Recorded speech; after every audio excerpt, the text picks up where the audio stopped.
क्या एक पवित्र उत्सव की रात, जहां हर दिल माँ दुर्गा की भक्ति में डूबा हो, एक परिवार को हमेशा के लिए तोड़ सकती है? क्या अहाना की आज़ादी उसकी सबसे बड़ी दुश्मन बन जाएगी? आइए इस मोहल्ले की कहानी में डूबते हैं, जहां विश्वास और साजिश का खेल शुरू होने वाला है। यह है एक छोटा सा मोहल्ला जहां दुर्गा पूजा का उत्सव हर साल धूमधाम से मनाया जाता है। मोहल्ले की बहुएं मिलकर माँ दुर्गा की मूर्ति को सजाती है, प्रसाद तैयार करती हैं और बच्चों के साथ हंसी ठिठोली करती हैं। इस सब के बीच है अहाना, एक ऐसी बहू जो न सिर्फ घर संभालती है बल्कि अपने खान पान के छोटे से व्यवसाय से अपने सपनों को भी उड़ान दे रही है। उसकी मेहनत और हिम्मत ने मोहल्ले में कईयों का दिल जीता है, खासकर उसकी सास दुर्गा देवी का। लेकिन हर कोई अहाना की इस उड़ान से खुश नहीं।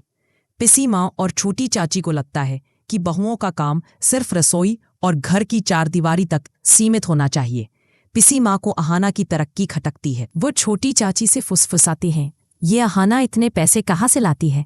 तीर्थ यात्रा में तो सारा पैसा खत्म हो गया था, फिर यह धंधा कैसे चला रही है? छोटी चाची के कान खड़े हो जाते हैं। हाँ पिसी माँ, कुछ तो गड़बड़ है। क्या यह लड़की कोई गलत काम कर रही है? पिसी माँ के चेहरे पर एक ठंडी मुस्कान आती है। गलत काम हो या ना हो, हम इसे गलत साबित कर देंगे। विसर्जन का दिन आता है। मोहल्ला रंग बिरंगी रोशनी और भक्ति के गीतों से गूंज रहा है। अहाना और बाकी बहुएं माँ दुर्गा की मूर्ति को विदाई देने की तैयारी में है।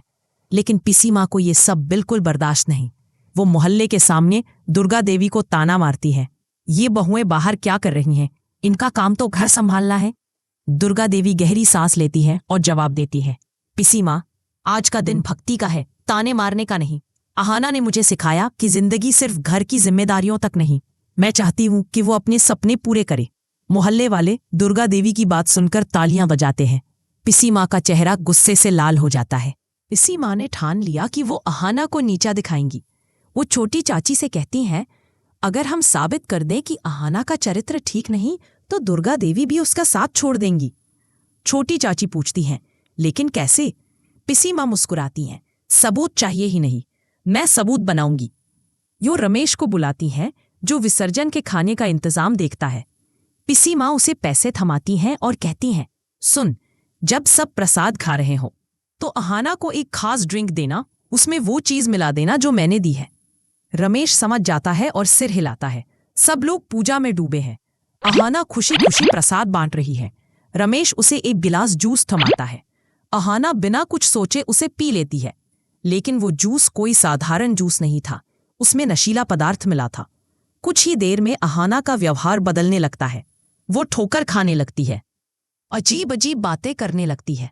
और फिर एक पवित्र पल में, जब सब माँ को विदाई दे रहे होते हैं, अहाना रमेश की बाहों में गिर जाती है। मोहल्ला सन्न रह जाता है। पिसी माँ और छोटी चाची मौके का फायदा उठाती हैं। वो दुर्गा देवी के पास पहुंचती हैं और कहती हैं, देखा, हम तो पहले ही कह रहे थे, इस लड़की का चरित्र ठीक नहीं। आज इसने पूरे परिवार की इज्जत मिट्टी में मिला दी। दुर्गा देवी भ्रम में पड़ जाती हैं। उनकी आंखों ने जो देखा उस पर यकीन करना मुश्किल है। तभी नशे में डूबी अहाना कुछ बोलती है।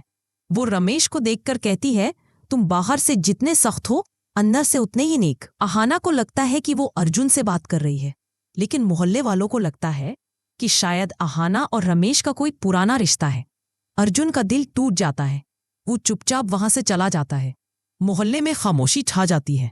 हर कोई अहाना को शक की नजरों से देखने लगता है। दुर्गा देवी भी सोच में पड़ जाती हैं। क्या अहाना वाकई उन्हें धोखा दे रही थी? क्या ये सब पिसी माँ की साजिश का नतीजा था? क्या अहाना अपने आप को बेकसूर साबित कर पाएगी? क्या वो बता पाएगी कि उसकी ड्रिंक में कुछ मिलाया गया था?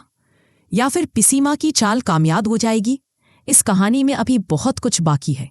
सच और झूठ का ये खेल अभी खत्म नहीं हुआ। क्या अहाना अपने परिवार का भरोसा वापस जीत पाएगी? जानने के लिए हमारे अगले एपिसोड का इंतजार करें। लाइक करें, सब्सक्राइब करें और बेल आइकन दबाएं ताकि अगली कहानी सबसे पहले आपके पास पहुंचे।